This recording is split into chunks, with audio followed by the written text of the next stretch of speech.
Selamat siang, kembali lagi kita bertemu ya. Saya Yandi, spesialis penyakit dalam dari Bengkulu. Kali ini kita akan membicarakan penyakit ya, demam berdarah ya. Di mana demam berdarah ini adalah dikatakan dengue hemorrhagic syndrome, fever. Dengue hemorrhagic fever adalah suatu penyakit infeksi akut yang disebabkan oleh virus DNV. Ada 4 serotype dari virus itu. Mengenai menularkannya melalui nyamuk Aedes aegypti dan Aedes albopictus yang menggigit manusia. Bisa mengenai anak-anak, bisa mengenai dewasa, di mana masa inkubasinya adalah 4 sampai dengan 10 hari setelah kita digigit nyamuk Aedes aegypti. Dengan gejalanya bisa berupa demam tiba-tiba yang tinggi, sakit kepala, sakit di belakang mata, lalu nyeri otot dan sendi-sendi, bahkan timbul ruam kemerahan yang dikatakan petechia. Lalu gejala-gejala berat dapat berupa perdarahan dari hidung, perdarahan dari gigi, dari gusi, bahkan bisa menyebabkan mimisan yang banyak ya. Kalau sudah berat, pasien bisa terjadi perdarahan di perut, perdarahan dari saluran kencing, jadi BAB-nya hitam, kencingnya darah, bahkan kalau sudah berat terjadi shock, yaitu penurunan kesadaran dan perdarahan berlebihan. Dan itulah yang dapat menyebabkan terjadinya kematian. Nah, virus ini kalau dilakukan pemeriksaan pada di rumah sakit, dapat kita lakukan pemeriksaan darah rutin berupa hemoglobin, hematokrit, leukosit, sel darah putih, dan trombosit.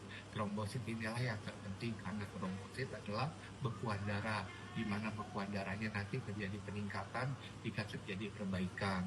Untuk pemeriksaan lebih lengkap lagi adalah pemeriksaan serologi demam berdarah IgG, IgM, di mana kita ketahui IgG bila pasien sudah pernah terkena, IgM pasien baru terkena pertama kali. Dan sekarang yang terbaru adalah pemeriksaan dari NS1, yaitu langsung mengenai ke virus tersebut dan bisa terdeteksi 1-3 hari setelah terjadinya gejala, jadi cepat bisa dapat terdeteksi ya. Nah, pengobatan pada penyakit ini adalah berupa cairan. Jika pasien masih bagus, banyak minum, istirahat, dan vitamin-vitamin.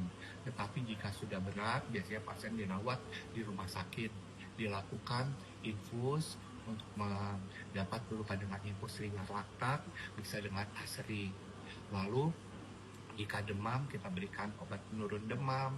Jika nyeri, kita berikan analgetik dan antibiotik jika terjadi infeksi sekunder. Lalu bisa juga kita berikan vitamin-vitamin untuk meningkatkan trombosit, untuk meningkatkan daya tahan tubuh kita. Nah, yang paling penting sekali pada penyakit demam berdarah ini adalah pencegahan. Pencegahan yang kita ingat 3M. 1. Menguras bak mandi. 2. Menutup tempat penampungan air. Dan 3 adalah mengubur barang bekas yang dapat menjadi tempat penampungan air, karena dapat menjadi genangan air tempat sarangnya kuman jamur tersebut ya. Dan jika terjadi keadaan banyak pasien terjadi kena demam berdarah di suatu tempat, maka pemerintah setempat biasanya melakukan penyemprotan atau yang dikatakan fogging.